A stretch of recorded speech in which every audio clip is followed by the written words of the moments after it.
parents and students, you're going to want to listen up for this next one. The federal government is looking at banning social media platforms for kids under 16. And as you heard earlier on in our show, the bill was introduced by the Canadian Identity and Culture Minister Mark Miller on Wednesday, and it aims to help protect kids in online spaces by including an age restriction for social media sites and adding regulations to AI chatbots. But how does social media actually harm children? Janine Hubbard is a registered psychologist based here in St. John's, and she joins us now in the studio with some answers. Janine, good morning. Good morning, Jen. Thanks for being here. Absolutely. So break it down for us. How would this actually impact kids?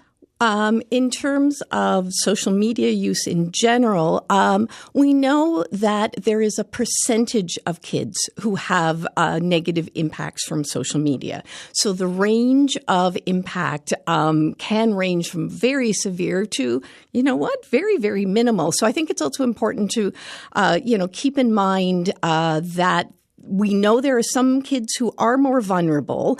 The estimates are about 10%. But the problem is it's so pervasive that 10% of kids and teens is a huge number.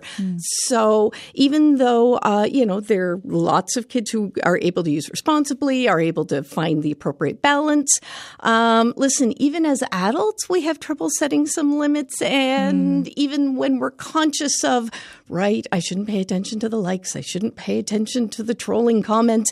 You know what? Even as adults, we still get pulled into that, and we have fully developed brains. So appreciating that, there are risks here for sure. And speaking of bringing this in, do you think this ban for kids under 16 could actually work? See, I've never been a fan of a ban. And so this is why I was actually really pleasantly surprised with the proposed legislation, which enables a chance for, hey, set this up so that kids can use it safely and put protections in place.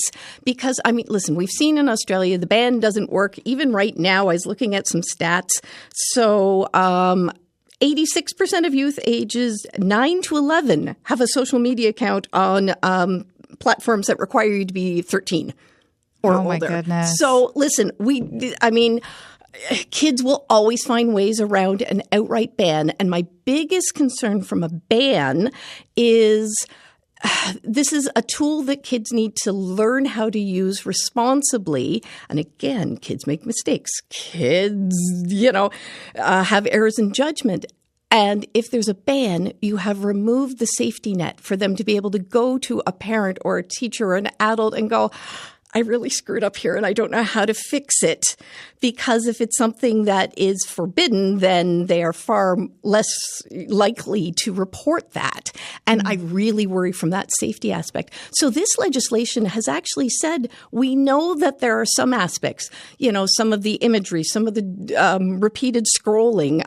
There's a reason that like some of the online games, you get 5 lives and then you get locked out for a period of time. I think there actually there's a potential here to set this up. And I'm so delighted that that's the approach that the federal government is taking, as opposed to an outright ban.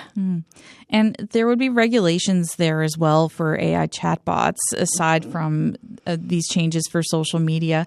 What could that mean for kids' development in school? Again, like anything, it's a tool. It can be really, really useful, or it can, potentially be harmful. I've actually started using a lot more AI in the last 2 years, partly because I needed to understand it.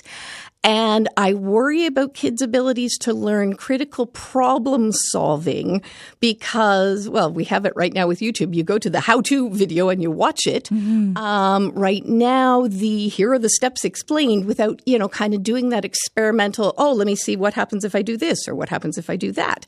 That being said, I know I'm someone who, if you give me a mechanical issue in my house, my problem-solving skills, I'm well aware that I don't have them. And so if, ChatGPT can walk me through how to reprogram my water softener, absolutely. And where I do see it as really, really helpful and a useful tool, for example, I have a number of post-secondary students or high school students with ADHD where one of their issues is figuring out how do I figure out what are the main points? What are the key issues here? I get lost in all the details. Or how do I organize my material? So it's not providing the material, but it is giving scaffolding and assistance with some of those executive functioning skills that, you know what, that again, as a tool can be incredibly helpful.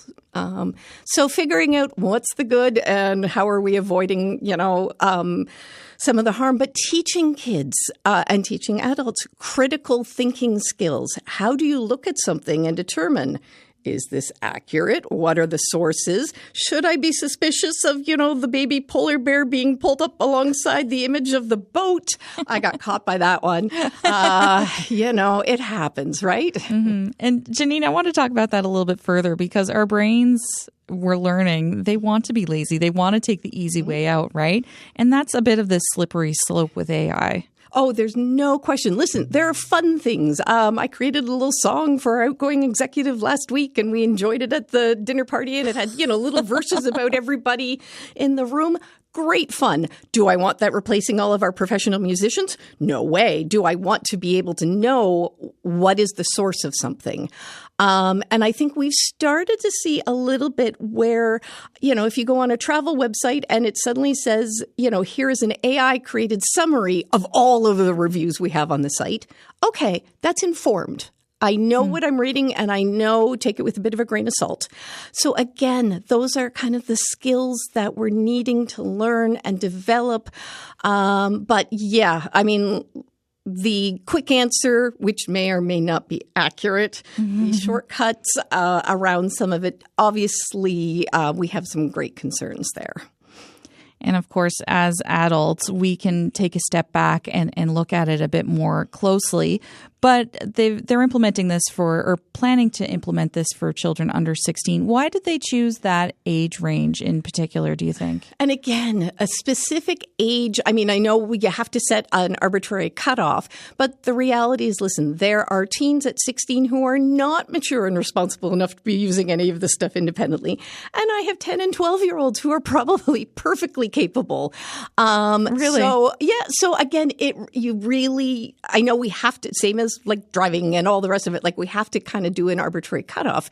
But just because you've turned 16 doesn't suddenly mean, listen, it's the same as you don't suddenly hand your kid the car keys the day they turn 16 and go, drive, have fun. We have to teach the skills that come along with it. All right, Janine, I feel like I could talk to you all morning, but we'll leave it there for now. Thank you so much for chatting with us. Anytime. That was Janine Hubbard. She's a registered psychologist based here in St. John's.